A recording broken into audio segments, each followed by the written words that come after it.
Hi friends, so today we shall revise whatever we have done in the previous classes. I'll combine all the sessions.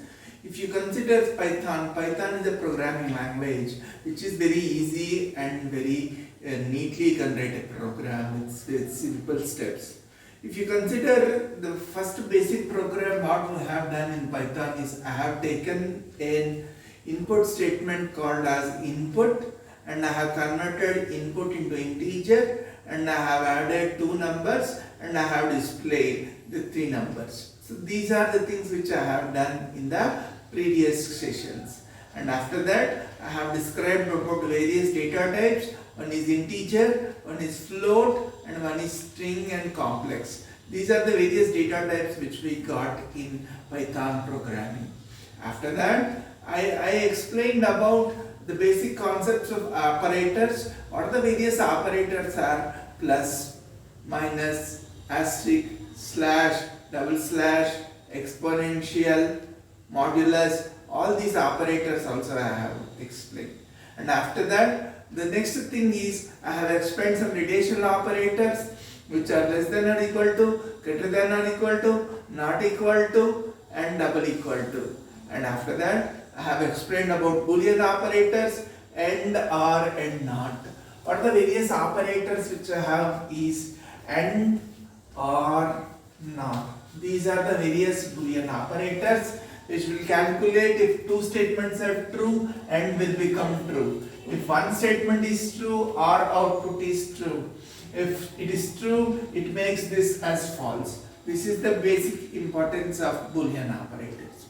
And after that, today, and I have explained about one more important topic called as output statement and this print statement. This particular print statement is the one which will print the output onto the screen. And after that, today's topic is, basic topic is about two functions I want to explain. For example, yes, I have taken it as Python Python. Now, if at all I want to convert this yes to an uppercase thing, how can I convert is P is equal to yes dot upper I am trying to write.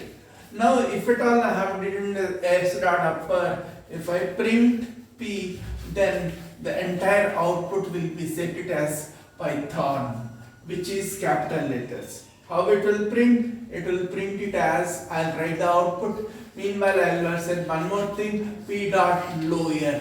P dot lower if I write, then after that I'll write it as print of P. Now if I write these two outputs, I will get P by Thon Python, P by Thon Python. This is the output I'll get through these two functions. One function is upper function, it will calculate the entire thing into uppercase, and lower function, it will display entire string into lowercase. One is uppercase and one is lowercase. This is the basic type of functions in Python programming. After that, there is one more output. The interesting part in the output statement is there is a statement called as format. Format, how can I do format? I can write it as print of 0, 0 and 1. So now, if at all I want to write this, I use a statement called as format of a comma b. Now, if I give format of a comma b, now a will be printed in this particular format and b will be printed in this particular format. If at all I have assigned a value 10, 20, I will get output as 10 and 20. So this is one of the output statement using a format method. This method will pass the parameters as a format to the particular subscript statements which are there in something like format specifications. A will be assigned to 0 and B will be assigned to 1. It will print it as 10 and 20. So this is about basic introduction of Python formatting output. Thank you. We shall see some more in the next session.